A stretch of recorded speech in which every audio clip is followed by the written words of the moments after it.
Kali ini gue bakal ceritain pengalaman horor pas udah masuk bulan puasa ya. Oke. Gue yakin kalian gak asing sama kegiatan rutin selama bulan puasa yang namanya tuh SOTR ya kan. Sahur on the road. Lo sering kayaknya mau ya. Jadi tujuan SOTR tuh emang sebenarnya kan baik ya.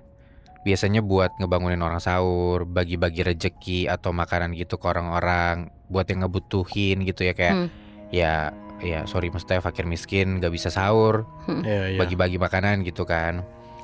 Tapi lo pasti tahu juga kan, kalau kita sebut beberapa oknum tuh malah ngejadiin momen SOTR ini buat hal-hal negatif, kayak malah mabok-mabok, bahkan tawuran gitu kan.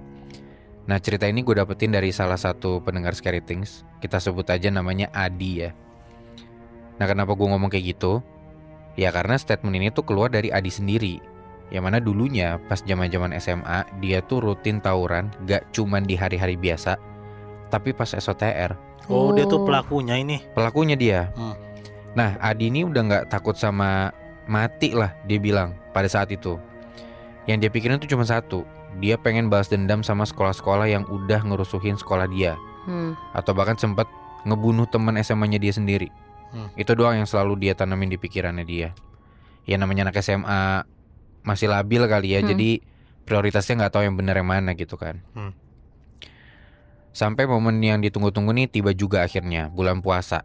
Bulan dimana setiap SOTR itu pasti bisa dalam tanda kutip ketemu di jalur lah istilahnya.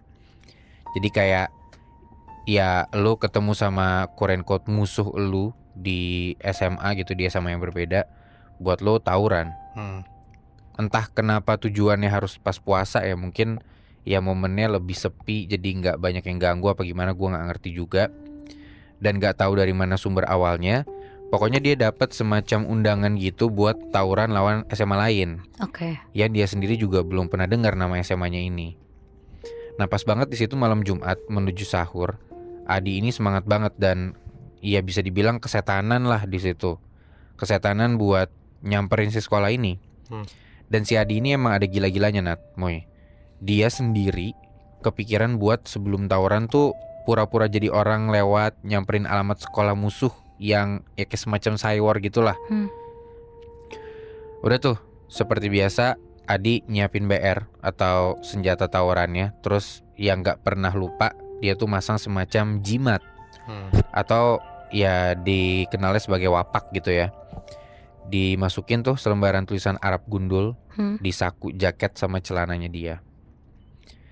Udah cuman berbekal alamat aja tuh yang dia tahu, Adi langsung nyamperin sekolah si musuh yang ngasih dia undangan buat tawuran ini sendirian ya.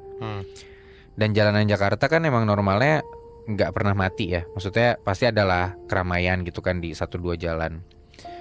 Tapi anehnya jalan yang dilewatin sama Adi menuju ke tempat yang dia tuju itu kayak beneran sepi banget Nat, Moy. Adi naik motor sambil ngelihat sekeliling aja gitu ya, kanan kirinya dia. Dia nggak takut tuh sama setan. Dia ngerasa gitu, kayak apaan sih setan? Yang dia takut cuman kalau tiba-tiba ada musuh yang nyergap atau muncul nyerang dia. Jadi dia harus tetap waspada lah gitu. Tapi sampai alamat yang dituju, katanya Adi ini nggak ngelihat musuh atau anak sekolah yang quote-unquote ngundang dia buat tawaran itu. Nggak sama sekali. Dia baru ngelihat ada keramaian itu justru pas udah mau deket ke alamat yang dia tuju. Sekolah di lingkar luar menuju ke arah Bekasi. Pokoknya yang dia ingat itu ya. Dari luar sekolahannya emang gak kelihatan apa-apa, karena kebetulan tembok sama pagar itu tinggi. Biasanya sekolah yang rawan tawuran emang sengaja dibangun kayak gitu dari pihak sekolahnya, kata gitu. Nah Adi ini pede aja, apalagi dia juga udah pakai jimat kan, yang selama ini katanya gak tembus tuh mau diserang pakai benda tajam apapun, kebal-kebal aja. Adi langsung parkirin motornya di kejauhan gitu ya. Terus pelan-pelan jalan ke depan SMA-nya itu. Bahkan sampai masuk ke halaman depan sekolahannya ini. Masuk dan benar aja, di situ Adi ngelihat banyak orang di dalam sekolah ini. Lampunya juga masih terang, gak tahu kenapa. Wah Adi mulai tuh, kesetanannya makin menjadi. Dia kata-katain, ditantangin tuh si warga sekolah itu. Nah cuman anehnya, orang-orang yang diteriakin sama Adi itu gak ada respon sama sekali. Nggak pada nyaut gitu. Adi terus ngecengin nih sekolahnya ya, tapi tetap nggak ada perlawanan sama sekali gitu, kayak nggak acuh aja sama si Adi ini. Di situ Adi masih pede aja dan ngerasa kalau SMA ini nih emang takut sama Adi gitu kan. Nggak berani keluar ke depan satupun lah, dia ngerasa kayak gitu. Udahlah, sambil terus dia ngoceh, Adi balik badan niatnya buat buru-buru cabut ke lokasi tawurannya itu. Tapi pas Adi balik badan, tiba-tiba brak brak brak brak brak.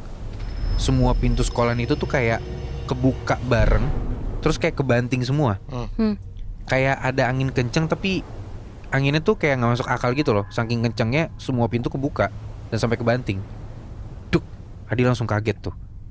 Dan gilanya, pas Adi balik badan buat ngeliat siapa yang ngelakuin hal itu barusan, sekolahan yang persis ada di depannya dia ini udah gelap full aja. Udah kotor, banyak coret-coretan di tembok, meja kursinya juga udah kayak rusak kebuang di sisi-sisi sekolahan gitu. Dan yang gak bisa dia lupa adalah muncul bau anyir darah yang nyengat banget. Langsung Bener-bener berubah gitu nyengat. nuansanya ya. Yang tadinya rame, lampu Terang hidup kan? semua dan rame, tiba-tiba kosong. Bener-bener kayak gedung yang gak diisi udah lama gitu loh. Dan udah terbengkalai banget. Kerumunan orang-orang yang tadi dilihat juga tiba-tiba ngilang gitu aja. Mereka semua tuh kayak pindah ke dalam ruangan. Jadi coba lu bayangin ya, katanya di setiap jendela ruangan, entah itu yang deket dia, lantai 1 atau bahkan lantai 2, itu tuh full kayak lagi diintip sama banyak orang gitu di setiap jendelanya. Bayangin tuh, lo Adi sendirian di situ. Di situ Adi sebenarnya udah mulai mikir, apa jangan-jangan dia yang sengaja dijebak nih sama si SMA musuh yang ngundang dia ini. Tapi ya balik lagi, biar nggak kelihatan takut, apalagi dia udah nekat nyamperin gitu kan, thanksin dong kalau misalkan dia ketakutan kan. Akhirnya Adi masih ngelanjutin tuh, dia nantangin, dia bilang kayak, turun lu semua, lo kira gue takut apa? Gue kandangin lo semua di kandang lo sendiri nih, kata gitu. Pas banget abis ngomong kayak gitu, Adi ngerasa kayak ada hembusan nafas panjang tapi gede, kayak bukan nafas orang. Itu nabrak ke bagian leher belakang dia. Adi udah mulai merinding tuh di situ. Adi langsung balik badan, dan lo tahu apa yang dia lihat? Apa? Ini kata Adi sendiri ya di email. Dia nulis, dia tuh ngelihat ada sosok gede tinggi kayak reok gitu, serba hitam full bulunya. Yang dia lihat cuman matanya merah dan giginya tuh kayak keluar ngarah ke atas tajam gitu kayak taring babi, tau gak? Serem banget Genderuwo ya? Iya, genderuwo Nat. Seumur-umur ini pertama kalinya Adi harus berhadapan sama setan. Selama ini dia mungkin berani buat ngelawan sama manusia gitu ya, tapi ternyata pas ketemu sama setan, ya Adinya juga takut. Jalan buat keluar area sekolahan itu tuh kayak ketutup sama sosok ini, saking sosok ini gede banget. Satu-satunya cara buat kabur ya mau gak mau Adi harus ngelewatin si sosok genderuwo ini. Adi udah bingung tuh gimana cara keluarnya. Adi malah langsung ngeluarin jimatnya dia gitu aja. Tapi ternyata gak ngaruh apa-apa Nat, Moy. Wah, Adi mulai stres tuh di situ. Gak cuman takut tapi dia bingung banget. Dia langsung semacam ngelayangin senjatanya dia itu ke arah sosok ini berkali-kali. Katanya si Adi ini ngerasa setiap dia nyerang si sosok ini, itu tuh sama kayak manusia pada umumnya aja, kerasa ada dagingnya gitu. Gak yang terus tembus kayak makhluk halus gitu ya. Pokoknya bisa lah untuk kesentuh gitu. Udah tuh sama Adi terus diserang sosok ini pakai senjata tajamnya dia. Dan gilanya lagi, katanya setiap bagian tubuh si genderuwo ini, misal udah hampir mau putus atau kebelah karena tebasan senjatanya Adi ini ya, tapi abis itu balik lagi, nyambung lagi. Jadi kayak kebal juga. Kalau tadinya Adi ini pakai wapak biar kebal gitu ya, ini malah yang dihadapin depan dia itu kayak semacam pakai wapak juga. Gila. Adi yang dari awal kelihatan pemberani tuh akhirnya kayak jadi takut juga. Sambil mulai baca-baca doa ngasal gitu ya. Dia masih nyambetin senjatanya dia ini, senjata tajam, ke genderuwo yang ada di depan dia. Jadi Adi mikirnya sebelum akhirnya balik buat ngegabung lagi, seenggaknya dia ada jalan kebuka buat dicabut lah dari tempat itu. Syukur tuh, akhirnya Adi beneran dapet jalan buat keluar dari gerbang sekolah ini. Dia langsung lari, ketakutan banget. Dia ambil motornya terus dicabut. Senjatanya dia masukin di bagian dalam jaket yang lagi dia pakai. Takutnya di jalan kelihatan orang malah bisa kenapa-napa gitu kan. Pas dia cabut tuh jalanan beneran sepi banget Nat, Moy. Kayak gak ada kehidupan sama sekali. dia cuman ketemu sama ada bapak-bapak gitu di atas motor pas banget lagi berhenti juga di deket area sekolahan. Dan si bapak-bapak ini keheranan ngeliat Adi. Adi beneran kapok sekapok-kapoknya malam itu. Dia ngebut lah pokoknya naik motor buat pulang. Dia gak peduli tuh buat nyusul teman-teman yang udah janjian pada mau tawuran kan. Pasti SOTR itu. Sepanjang perjalanan Adi cuma ngelihat spion ke belakang. Takutnya ada sosok yang ngikutin dia dari sekolahan tadi. Kenapa Adi kayak gitu? Karena katanya sepanjang perjalanan balik ke rumahnya, bau anyir darah itu masih kecium terus. Padahal dia udah keluar dari area sekolahan ini kan. Dan makin kecium aja tuh bau anyir ini. Padahal jaraknya udah bener-bener jauh lah dari sana. Adi tambah ngebutin motornya lagi. Pas tahu kalau ternyata bapak-bapak yang ditemuin sama Adi itu kayak naik motor pelan-pelan ngikutin Adi. Sebenarnya dia yakin kalau bapak-bapak ini tuh orang biasa. Cuman yang namanya lagi parno, abis ngeliat hal yang mistis yang dia sampai ketakut banget gitu kan. Akhirnya jadi Adi makin parno lah, diikutin sama orang kayak gitu. Di sepanjang jalan yang dilewatin, bahkan sampai di rumahnya, lo tau gak Nat, Moy? Adi ini ngeliat darah banyak banget kayak ngegenang di setiap jalanan yang dilewatin. Gak cuman itu, dia juga ngeliat banyak penampakan gitu Nat, Moy. Yang bagian tubuhnya udah gak sempurna, banyak banget luka, dan yang tangannya udah kegantung mau putus. Ada juga yang mukanya udah kebelah dua tapi tetap bisa senyum. Pokoknya banyak banget deh yang dia lihat penampakan sepanjang jalan itu. Pas sampai rumah, Adi langsung buru-buru lah ngeluarin senjatanya dia tadi dari dalam jaket. Dan pas dikeluarin, senjata tajamnya dia ini tuh udah basah lengket gitu. Baunya bau darah, tapi warnanya tuh hitam pekat. Bukan kayak darah segar gitu loh. Sekujur baju dalam Adi juga jadi hitam pekat gara-gara ya gak tahu apa nih cairan ini. Adi langsung nyopot semua itu, terus dia buang gitu aja di tempat sampah di depan rumahnya. Saking dia takut nih, gak mau bersihin si jaket dia ini.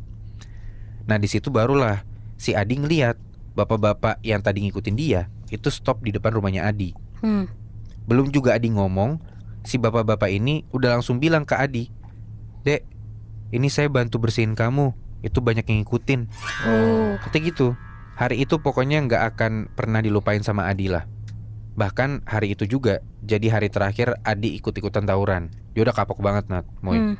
Si bapak-bapak ini akhirnya semacam kayak bertamu ke rumahnya Adi gitu. Nah si bapak ini baru cerita kalau dari tadi dia tuh ngelihat Adi kayak ngomong sendiri sama nyabet-nyabetin senjatanya tanpa arah gitu. Anjing serem banget. Yang mana bapak-bapak ini ngelihat ya si Adi ini ada di dalam bekas SMA yang udah lama kosong. Bahkan udah ada kali 3 tahun kosong. Nah si bapak ini kebetulan emang bisa ngelihat makhluk halus juga. Jadi apa yang dilihat Adi selama di perjalanan, si bapak ini juga ngelihat. Nah katanya beberapa sosok yang gak sempurna yang dilihat sama Adi itu adalah korban bekas tawuran di bekas sekolahan yang tadi disamperin sama Adi. Sampai kapanpun si Adi ini bakal tetap ngelihat sosok itu, kecuali ya dia mau ngelepasin jimat yang ada di badannya sama stop tawuran, kata si bapak ini. Ya ada baiknya juga sih sebenarnya.